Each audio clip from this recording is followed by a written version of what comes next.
পাথেয় হিসাবে কাজ করেছে। আমি এই অনুষ্ঠান প্রত্যেকেই কোনো না কোনোভাবে অবদান রেখেছেন। মহান জাতীয় সংসদে আগামী অর্থবছরের বাজেটটি উপস্থাপন করা হলো। আমরা গতকাল একটা খুব দ্রুত একটা সংক্ষিপ্ত প্রতিক্রিয়া দিয়েছিলাম, কারণ আমরা এই ট্র্যাডিশনালি পরের দিন বিস্তারিতভাবে আলোচনা করে থাকি এবং মিডিয়ার সামনে সেটা মিডিয়ার মাধ্যমে জনগণের কাছে পৌঁছে দিয়ে আমাদের মতামত, আমাদের প্রতিক্রিয়াটি, এবং এটি বাজেটটি বিস্তারিত একটি বিষয় এবং আমরা চেষ্টা করেছি যতদূর সম্ভব প্রত্যেকটি বিষয়কে আমরা পর্যালোচনা করার জন্য। সেই প্রস্তাবনাগুলি কিভাবে বিভিন্নভাবে আমাদের জীবনে, জনজীবনে কিংবা অর্থনৈতিক ক্ষেত্রে প্রভাব ফেলতে পারে সেগুলো, এবং কোথায় আরও ভালো করার সুযোগ ছিল সেগুলো আমরা পুঙ্খানুপুঙ্খভাবে আলোচনা করেছি। আপনারা জানেন যে শুরুতে যে বিষয়টি, বাজেট আলোচনা করতে গেলেই যেটি বলতে হয় যে বাজেটটি কোন অর্থনৈতিক প্রেক্ষিতে আলোচনা কিংবা উপস্থাপন করা হলো, তৈরি করা হলো, সেই অর্থনৈতিক প্রেক্ষাপটটি বিশ্লেষণ করা খুবই গুরুত্বপূর্ণ, কারণ সেইটার প্রেক্ষিতেই যথোপযুক্ত বাজেটারি পদক্ষেপগুলো নিতে হয়। আমরা জানি যে গত প্রায় 2 বছর থেকে বাংলাদেশের অর্থনীতি একটা প্রচণ্ড ধরনের চাপের মুখে রয়েছে, যার কারণে বাংলাদেশের যে সামষ্টিক অর্থনীতির স্থিতিশীলতা ছিল, আমাদের উচ্চ প্রবৃদ্ধি, নিম্ন মূল্যস্ফীতি, বৈদেশিক মুদ্রার অবস্থান ভালো, বৈদেশিক খাতের অবস্থা শক্তিশালী, এরকম যে একটা অবস্থা ছিল, সেখান থেকে আমরা অনেকখানি সরে এসে আমাদের সামষ্টিক অর্থনৈতিক স্থিতিশীলতাটা নড়বড়ে হয়ে গিয়েছে এবং অর্থনীতির প্রায় সবগুলি সূচকে এখন একটা ক্ষত দেখা দিয়েছে। এবং এই প্রেক্ষিতে আমাদের আশা ছিল যে বাজেটে কিছু পদক্ষেপ থাকবে, বিশেষ করে এখান থেকে যদি দুটি যদি আমরা বিশেষ পদক্ষেপের কথা চিন্তা করি, যেখানে এক্ষুনি পদক্ষেপ নেওয়ার দরকার ছিল এবং সরকারের উপযুক্ত নীতিমালা এবং পদক্ষেপ, সেটি হচ্ছে যে মূল্যস্ফীতি নিয়ন্ত্রণ এবং যে বৈদেশিক মুদ্রার যে রিজার্ভ, সেখানে যে তলানির দিকে যাচ্ছে সেটাকে বন্ধ করা এবং অর্থনৈতিক স্থিতিশীলতাকে ফিরিয়ে আনা। অর্থাৎ সেখানে আমরা এই মুহূর্তে অন্যান্য বিষয়গুলোকে বাদ দিয়ে এই দুটোর প্রথমে দিকে নজর দিয়ে অন্যান্য বিষয়গুলোকে আমরা আস্তে আস্তে ঠিক করার দিকে যেতে পারতাম। এখন সিপিডি সেই দৃষ্টিভঙ্গি থেকেই আসলে এই বাজেটটি পর্যালোচনা করবে এবং সেখানে যেটি বললাম যে আমাদের সামষ্টিক অর্থনীতির দৃষ্টিভঙ্গিটা কী, দৃষ্টিভঙ্গিটা এইটা যে এই যে সামষ্টিক অর্থনীতিতে বিভিন্ন ধরনের যন্ত্রণা চলছে, সেইগুলো কি কি, এখানে প্রত্যেকটা খাতেই দেখতে পাবেন যে আমি আর বলছি না, সেখানে প্রত্যেকটা জায়গায় একটা অস্বস্তিকর অবস্থা রয়েছে। সেটা যদি আমাদের রাজস্ব আহরণ থেকে শুরু করে ব্যয় ব্যবস্থাপনা, নিম্ন ব্যয় করার সক্ষমতাটা, ব্যাংক খাত থেকে ঋণ নেওয়া উচ্চ হারে, ব্যাংকিং খাতের দুরবস্থা, ব্যাংকে লিকুইডিটির তারল্যর সীমিত হয়ে আসা, আমাদের রপ্তানির প্রবৃদ্ধিতে একটা ভোলেটাইলিটি নিম্ন দিকে, রেমিটেন্স প্রবাহ বাড়ছে না তেমনভাবে, ব্যক্তি খাতের বিনিয়োগ একটা স্থবির অবস্থায় রয়েছে, বৈদেশিক মুদ্রার রিজার্ভ তলানির দিকে যাচ্ছে, আমদানিটাও একটা রেস্ট্রিক্টেড অবস্থায় কমে যাচ্ছে, এবং তারপরে হচ্ছে যে আমাদের এক্সচেঞ্জ রেট, সেটাও এখন সেটাকে অনেকবার করে ডেপ্রিসিয়েট করা হয়েছে, কারণ এটাকে অন্যান্য দেশের কারেন্সির সাথে তুলনীয় করা এবং একটা প্রতিযোগিতার সক্ষমতার জন্য সেখানে অনেকবার পরিবর্তন করা হয়েছে। অর্থনৈতিক প্রবৃদ্ধি, যেটা নিয়ে আমরা সব সময় গর্ব করতাম যে এত প্রবৃদ্ধি হচ্ছে, সেখানেও কিন্তু একটা নিম্নগতি দেখা যাচ্ছে। এছাড়া বিদ্যুৎ এবং জ্বালানি খাতে সেখানেও সরবরাহের সমস্যা রয়েছে এবং দামের উচ্চ মূল্যেরও দেখা দিচ্ছে। এই প্রেক্ষিতে সামষ্টিক অর্থনৈতিক যে কাঠামোটা, সেটা বাজেটের কী ধরনের দেখা হয়েছে, যে ম্যাক্রো ইকোনমিক যে ফ্রেমওয়ার্ক, যেটা সেখানে বিভিন্ন অর্থনীতির যে মূল কিছু চলকগুলো, সেটা আগামী অর্থ বছরে কীরকমভাবে দেখা হয়েছে।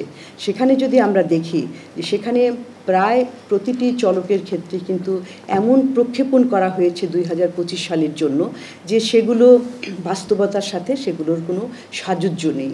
যেমন ধরুন জিডিপি প্রবৃদ্ধি, 2025 অর্থ বছরে সেটা 6.8 6.75-এর হিসাব করা হয়েছে। অথচ চলমান 2024-এ যেটা কিনা লক্ষ্যমাত্রার শুরুতে ছিল 7.5%, সেটা কিন্তু এখন আমাদের সংশোধিত 2024 বাজেটে সেটা কমিয়ে 5.8-এ আনা হয়েছে। এবং বিভিন্ন আন্তর্জাতিক সংস্থা IMF এবং বিশ্বব্যাংক তারাও তাদের হিসাবের মধ্যে দেখিয়েছে যে আমাদের চলতি অর্থ বছরের GDP প্রবৃদ্ধির হার 5.6, আরেকজন বলেছে 5.7 হবে। সেই প্রেক্ষিতে 6.8 প্রবৃদ্ধির হার অনেকটাই উচ্চাকাঙ্ক্ষী, এবং এটা কোথা থেকে আসবে? এটার জন্য তো বিনিয়োগ লাগবে, এবং সেই ক্ষেত্রে দেখা যাচ্ছে বিনিয়োগের ক্ষেত্রেও যে প্রক্ষেপণটি করা হয়েছে সেটা কিন্তু অনেকখানি বেশি। আমরা দেখেছি যে গত অর্থ বছরে যে গ্রস টোটাল যে মোট বিনিয়োগের দিকে দেখি, সেটাও যে লক্ষ্যমাত্রাটি ছিল সেটা সংশোধিত বাজেটে কমিয়ে 31% করা হয়েছে। সেটা আগামী অর্থ বছরে 33.4% করা হবে আশা করা যাচ্ছে। এবং ব্যক্তি খাতের বিনিয়োগ সবচেয়ে গুরুত্বপূর্ণ। সেখানে দেখা যাচ্ছে যে সেটাও কিন্তু অনেক দিন থেকে আমরা বলছি একটা স্থবির, একটা 24-25% মধ্যে একটা স্থবিরতার মধ্যে রয়েছে। 2024-এ সেটা প্রাক্কলন করা হয়েছিল 27.4%, এবং পরবর্তীতে এসে এটা সংশোধন করে 23.5% করা হয়েছে। সেখান থেকে হঠাৎ উল্লম্ঘন করে 27.3% এক বছরের মধ্যে হবে কিভাবে? কোথা থেকে সেটা আসবে সেই বিনিয়োগটা? সেটা কিন্তু আমাদের কাছে বোধগম্য নয়। সেই জন্য এই যে হঠাৎ ড্রামাটিক্যালি একটা ইমপ্রুভমেন্ট হবে, সেটার জন্য কী ধরনের ব্যবস্থা রয়েছে সেটা অর্থনীতির অন্যান্য জায়গায় কিন্তু লক্ষ্য করা যাচ্ছে না। বিশেষ করে বর্তমান সময়ে তো বিনিয়োগের পরিবেশটাই অনেকটা সংকুচিত হয়ে আছে অনেক ধরনের চাপের কারণে। এবং যদি এই প্রবৃদ্ধিটা যদি টাকার অঙ্কে আমরা দেখি, তাহলে কি হবে যে সেখানে 3,43,544 কোটি টাকা বাড়তি লাগবে এই উল্লম্ফনটা করার জন্য। এই টাকার কোথা থেকে আসবে? এবং আরেকটা বিষয় যে আমরা সবসময় বলে থাকি যে বিনিয়োগ এবং প্রবৃদ্ধি, যে ইনক্রিমেন্টাল ক্যাপিটাল আউটপুট রেশিও, যে 1 টাকা মূলধন বিনিয়োগ করে আমরা কত প্রবৃদ্ধি পাবো কিংবা আউটপুট পাবো, এখানে দেখা যাচ্ছে যে 2025-এ এটা 4.9 এটা কমেছে। তার মানে হচ্ছে যে একটা প্রোডাক্টিভিটি, আমাদের যে উৎপাদনশীলতা বাড়ছে, এটা খুব ভালো কথা, এবং এটাই হওয়া উচিত যে আমরা যে টাকা খরচ করব তার রিটার্নটা আরও বেশি আসবে। যদি আমরা মনিটারি বিষয়ক যে সূচকগুলো আছে এবং মূল্যস্ফীতির দিকে দেখি, একটু আগেই বললাম যে ব্যক্তি খাতের বিনিয়োগ হবে এত বেশি, এবং বিনিয়োগটা করার জন্য কি আছে যে প্রাইভেট সেক্টরের ক্রেডিট দরকার হবে। প্রাইভেট সেক্টরের যে ঋণ প্রবাহ 2025 অর্থ বছরে 9% এটা প্রাক্কলন করা হয়েছে। 2024-এ যেটা 15 করা হয়েছিল প্রথম দিকে, সেটা সংশোধন করে 10% করা হয়েছে। এখন এই যে 9.9% এটা প্রবৃদ্ধিটা হবে, আমরা ইতিমধ্যেই দেখছি যে আসলে সরকার অনেক ব্যক্তি খাতের বিশেষ করে ব্যাংকগুলো থেকে ঋণ নিচ্ছে, এবং তাছাড়া বিনিয়োগের পরিবেশ অনেক দিন থেকেই কিন্তু স্থবির অবস্থায় রয়েছে। এখন এই 9% একটা প্রাক্কলন করা হচ্ছে। এই 9% ঋণ দিয়ে আপনার সেই যে ব্যক্তি খাতের বিনিয়োগ বাড়ানো 27%-এর উপরে, সেটা কতখানি বাস্তবসম্মত সেটা প্রশ্নবিদ্ধ। দ্বিতীয়ত হচ্ছে যে মূল্যস্ফীতির হার 6.5% কিন্তু প্রাক্কলন করা হয়েছে। 2024-এও শুরুতে 6% করা হয়েছিল, সেটাকে বাড়িয়ে 8% বাড়ানো হয়েছে। কিন্তু আমরা জানি যে গত 2 বছর থেকে মূল্যস্ফীতি 9%-এর উপরে। এই গত মাসেও 9.8% ছিল, এবং 10% ছুঁই করে প্রায় সময়ে। এখন এই আগামী 12 মাসের মধ্যে সেটা কমে যে 6.5% হবে কিভাবে, সেটাই কিন্তু বোধগম্য নয়, এবং এটা একটা উচ্চাকাঙ্ক্ষী একটা টার্গেট আমরা বলছি। বহির্খাতের দিকে যদি তাকাই, সেখানে যে প্রাক্কলনগুলো করা হয়েছে, দেখেন যে সেখানে যদি আগের বছরের গতিধারাটা দেখি, তাহলে সেইখানেও এই প্রাক্কলনগুলোতেও কিন্তু ঊর্ধ্বমুখী একটা প্রাক্কলন করা হয়েছে বলে আমরা মনে করছি। বিশেষ করে দেখেন যে এক্সপোর্টের ক্ষেত্রে, রপ্তানির ক্ষেত্রে জুলাই মে পর্যন্ত প্রবৃদ্ধি ছিল 2%। তো এই আগামী অর্থ বছরে আর প্রভাব পড়বে। আর সরকারের যেহেতু ফিক্সড কস্ট যেগুলো রয়েছে সেখানে তো তেমন একটা হাত দেওয়ার উপায় নেই, কিন্তু তারপরেও এখানে আরও একটু যদি সংকোচনমূলক করা যেত তাহলে এটা এই সময়ের জন্য একটা উপযুক্ত পদক্ষেপ হতো, তাহলে মূল্যস্ফীতি নিয়ন্ত্রণ করা আরও সহজ হতো। আরেকটি বিষয় যে আমাদের রাজস্ব আহরণের ক্ষেত্রে যে লক্ষ্যমাত্রাগুলি দেওয়া হয়েছে, 2025 অর্থ বছরে 5,41,000 কোটি টাকার রাজস্ব আহরণের একটি লক্ষ্যমাত্রা দেওয়া হয়েছে। আপনাদের মনে আছে যে 2024 অর্থ বছরে যেটা রিভাইজড বাজেটের যেটা ছিল সেটা হচ্ছে 4,78,000 কোটি টাকা। এখন আমরা সিপিডির পক্ষ থেকে হিসাব করে দেখিয়েছিলাম যে 2024-এর যে লক্ষ্যমাত্রা সেটা পূরণ করা সম্ভব হবে না, এবং সেটা 4,25,000 কোটি টাকা এটা পর্যন্ত আহরণ করা যাবে। তো সেই প্রেক্ষিতে এই বাজেটের যদি তুলনায় দেখি তাহলে রিভাইজড বাজেট 2024-এর তুলনায় 2025-এর সেটার প্রবৃদ্ধিটা 13.2%। কিন্তু যদি আমরা ঘাটতিটা দেখি এবং সিপিডির হিসাবটার মাথায় নিই তাহলে ওই 4,25,000 থেকে 25,000 কোটি টাকা থেকে 5,41,000 কোটি টাকা করতে গেলে প্রবৃদ্ধিটা কি, সেটা হচ্ছে 27.3%। এখানে বিরাট একটা উল্লম্ফন। এইটুকু করা এই বর্তমান যে আমাদের প্রাতিষ্ঠানিক সক্ষমতা রয়েছে সেটার প্রেক্ষিতে খুবই চ্যালেঞ্জিং, সম্ভব হবে না বলে আমাদের ধারণা। এবং এখানে আপনারা দেখতে পাচ্ছেন যে জাতীয় রাজস্ব আহরণের ক্ষেত্রে কোন খাত থেকে কতটুকু আসে। এনবিআর থেকে যে আসবে সেটা বাড়বে 17.1% থেকে, এবং কিন্তু নন এনবিআরের বহির্ভূত এবং ট্যাক্স বহির্ভূত যে আহরণগুলো সেখানেও কিন্তু দুক্ষেত্রেই একটা কমবে, এবং একটাতে কমবে আমরা দেখতে পাচ্ছি, এবং ইনফ্যাক্ট দুইটাতে 21.1% এবং আরেকটি হচ্ছে 6.1%। আর তারপরে আমরা যদি ব্রডার ফিসক্যাল ফ্রেমওয়ার্কটা দেখি আর্থিক কাঠামোর ক্ষেত্রে, সেখানে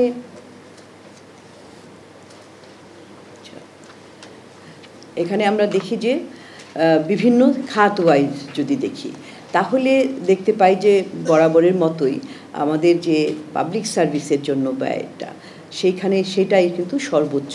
সেটা মোট বাজেটের 2025-এর বাজেটে পাবলিক সার্ভিসের অংশটা 2024-এর চাইতেও একটু বেশি, যেখানে যাদের আয় 5 লাখ টাকার প্রতি ট্রানজ্যাকশনে 5 লাখ টাকা হবে, এবং যাদের আয় 36 লাখ টাকা বছরে, তারা এবং যদি ব্যাংকের মাধ্যমে তারা ট্রান্সফারটা করে সেখানে তারা একটা কর রেয়াত পাবে কিংবা তাদের কর কমবে এরকম।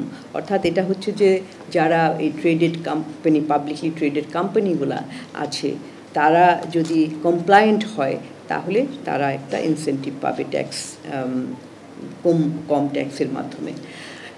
কিন্তু এখানে মেজর একটা চিন্তার বিষয় এবং অস্বস্তিকর বিষয়, সেটা আমরা বরাবরই বলে এসেছি, সেটা হচ্ছে যে অপ্রদর্শিত এবং কালো টাকা সাদা করার যে পদক্ষেপটা। এবং 2025 অর্থ বছরের বাজেটে নতুন একটা প্রভিশন রাখা হয়েছে যে অপ্রদর্শিত টাকা এবং সম্পদ সেটাকে আইনি পর্যায়ে আনা, সেটাকে লিগালাইজ করা, অর্থাৎ এটাকে সাদা করার একটা সুযোগ দেওয়া হয়েছে। এবং এটা ইনকাম ট্যাক্স অ্যাক্ট 2023 এটার যে ধারা 1 পার্ট 3 সেখানে সেই সুযোগটার কথা বলা হয়েছে, উল্লেখ করা হয়েছে, আপনারা এখানে দেখতে পাচ্ছেন। এবং সেটা 15% ট্যাক্স দিয়েই, 15% কর দিয়েই কিন্তু করা যাবে। এবং দেখেন সর্বোচ্চ করের হার হচ্ছে 30%, যারা সৎভাবে অর্জন করে এবং যারা নিয়মিতভাবে কর দিচ্ছে তারা দিচ্ছে 30% হারে, এবং যারা হয় টাকা তারা আয় করেছেন হয়তো সৎভাবে কিন্তু তারা কর দেননি এতদিন পর্যন্ত, কিংবা যারা অসৎভাবে আয় করেছেন এবং তার উপরে করও দেননি, তাদের জন্য হচ্ছে 15%। তো এইটা কোন ধরনের সামাজিক ন্যায্যতা, এটা একটা বিরাট প্রশ্ন। কারণ এই ধরনের সুযোগ যারা সৎ করদাতা তাদের প্রতি চরম একটা অন্যায়, এবং এটা নৈতিকভাবে অর্থনৈতিকভাবে কোনোভাবেই গ্রহণযোগ্য না। এবং তার চাইতেও আরও একটি বিষয়, যদি আমি পিওরলি অর্থনৈতিক দৃষ্টিভঙ্গি থেকে কিংবা কর আদায়ের পার্সপেক্টিভ থেকেও দেখি, সেখানেও দেখা যায় সেটা থেকে কিন্তু আদায় বেশি হয় না। এতদিন ধরে এটা সবসময়ই প্রায় প্রতি বছরই রয়ে যায়, কিন্তু তারপরেও কিন্তু এই কর আদায় এই অপ্রদর্শিত কিংবা কালো টাকার থেকে সুযোগ দেওয়ার পরেও বেশি হয় না। এবং সেটা যদি হতোই তাহলে তো আমাদের এই কর জিডিপি হার এত কম থাকার কথা না। তো সুতরাং এটা আমরা মনে করি যে যারা কর ফাঁকি দিচ্ছেন তাদেরকেই বরঞ্চ উৎসাহিত করা হচ্ছে, এবং যারা কর দিচ্ছেন নিয়মিতভাবে তাদেরকে কিন্তু তিরস্কৃত করা হচ্ছে। তারপরে আমরা দেখছি কিছু কিছু ক্ষেত্রে, অনেকগুলো পণ্যের ক্ষেত্রে মূল্য সংযোজন কর এবং সম্পূর্ণ করের ক্ষেত্রে কিছু পরিবর্তন আনা হয়েছে, যেগুলোর কিছু ক্ষেত্রে এগুলোর মূল্য বাড়বে, কিছু ক্ষেত্রে স্বস্তি দেবে ভোক্তাদের জন্য। আমরা জাতীয় সংসদের সাংসদ রয়েছেন, তারা যে করমুক্ত গাড়ি পেয়ে থাকেন, অনেকগুলো গাড়ির কিন্তু গাড়ির উপরে তো কর সর্বোচ্চ 600% পর্যন্ত থাকে। তো এই করমুক্ত গাড়ি পাওয়ার কারণে কিন্তু জাতীয় রাজস্ব বোর্ড অনেক কর থেকে তারা বঞ্চিত হয়, যেখানে কিনা সাধারণ মানুষ কিন্তু কর দিয়ে গাড়ি নিয়ে আসে। সুতরাং সেখানে তারা যাতে কিছুটা হলেও কর দিয়ে গাড়ি আনেন সেই ধরনের একটা অ্যাপিল করা হয়েছে, এবং এটা কিন্তু আইন দিয়ে যেহেতু করা হয়েছে, আইন রয়েছে এটা যে তারা করমুক্ত গাড়ি পাবেন, সুতরাং আইনটারও পরিবর্তন করতে হবে, এবং আইনটা পরিবর্তন করতে হলে তারাই কিন্তু তাদের আইনটা পরিবর্তন করবে।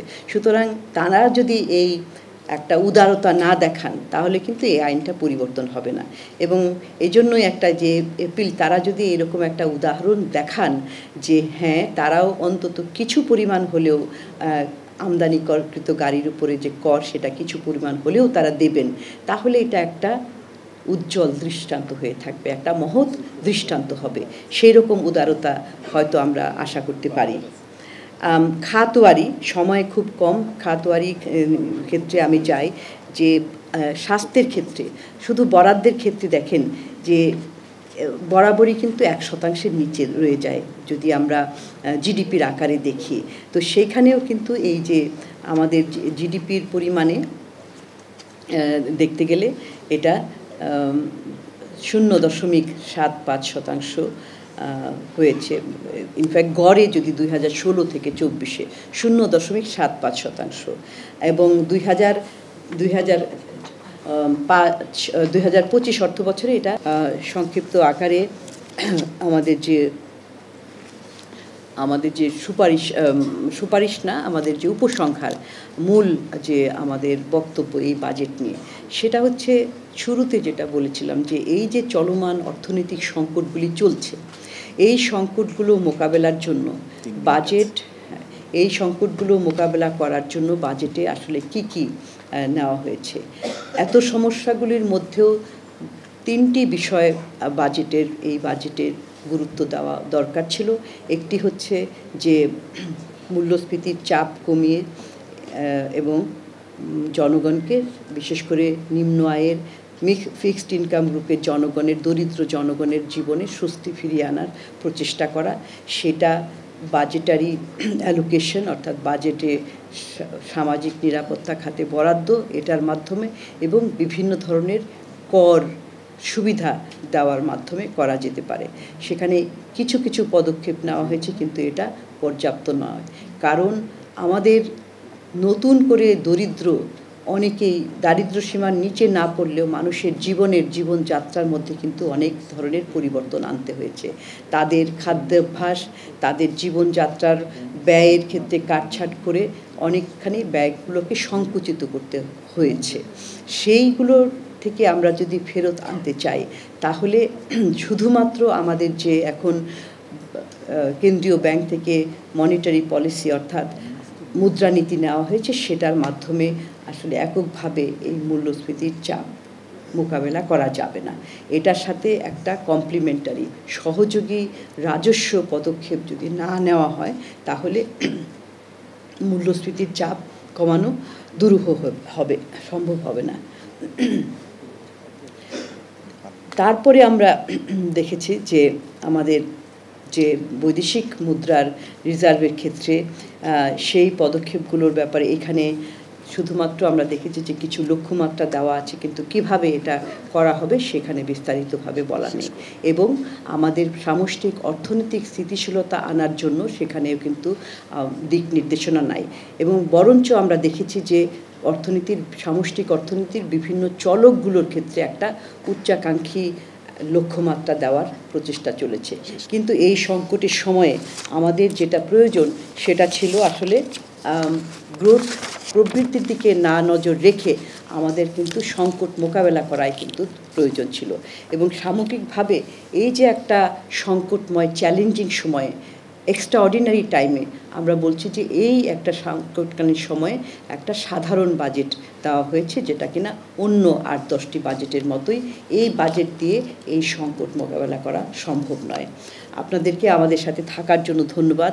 আমি সবশেষে আবার চ্যানেল আইয়ের কর্তৃপক্ষকে ধন্যবাদ জানাচ্ছি এবং আজকে বিশেষ করে আমাদের সাথে এখন